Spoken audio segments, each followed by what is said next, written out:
అండి అందరికీ. నేను ఒక వెరైటీ కర్రీ చేస్తున్నాను. రైస్లోకి చపాతీలోకి తినొచ్చు అన్నమాట. ఈ కర్రీ ఏంటంటే పెసర్ల కర్రీ, పెసర్ల కూర. పెసర్లు ఒక 10 hours నానబెట్టాలి.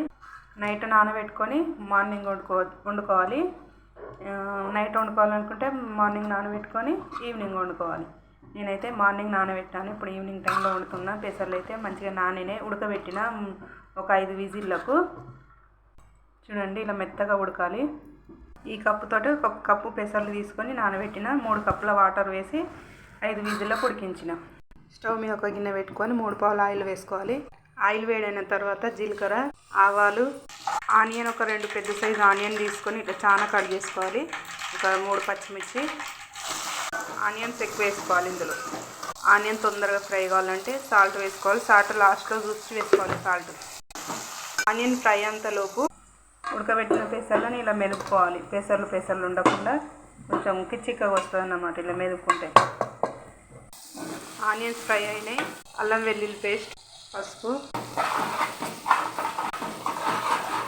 ఒక 2 టమాటాలు, కరివేపాకు. టమాటాలు ఉడికేంత వరకు 2 నిమిషాలు మూత పెట్టి ఉడికించుకోవాలి. చూడండి టమాటా కూడా ఉడికింది. ఇప్పుడు మెదిపి పెట్టుకున్న పెసర్లు ఇలా వేసుకున్న తర్వాత కలుపుకోవాలి. ఇప్పుడు ఇందులో సాల్ట్ వేసుకోవాలి. ఫస్ట్ వేసినాం కదా దాన్ని చూసుకొని వేసుకోవాలి. కారం 2 చెంచాలు, 1 స్పూన్ ధనియాల పొడి, వేంపిన ధనియాల పొడి అది. ఇప్పుడు గరం మసాలాలు అన్నీ వేసుకొని ఇలా కలుపుకోవాలి. ఇలా కలుపుకున్న తర్వాత చూడండి ఇలా కూడా తినొచ్చు. కొంచెం గట్టి కూర లెక్క ఉంటుంది. కొంచెం మనకు గ్రేవీ కావాలని అనుకుంటే వాటర్ వేసుకోవచ్చు. ఇప్పుడు వాటర్ వేస్తున్నా. 2 కప్పుల వాటర్ అయితే వేసాను. ఇలా కలుపుకున్న తర్వాత ఒక 5 నిమిషాలు అయితే ఉడికించుకోవాలి. 3 minutes అయింది. చూడండి ఉడుకుతుంది మంచిగా. ఇందులో కొత్తిమీర వేసుకోవాలి లాస్ట్లో. నేను కొత్తిమీర లేదు కాబట్టి వేయట్లేదు. మీరు వేసుకోండి. కొంచెం ఒక 2 minutes ఉంచి స్టవ్ ఆఫ్ చేస్తాను. 2 minutes అయింది. చూడండి ఇలా కొంచెం వాటరే ఉండాలి. చల్లన్న తర్వాత చిక్కబడుతుంది. ఇప్పుడైతే స్టవ్ ఆఫ్ చేస్తున్నా.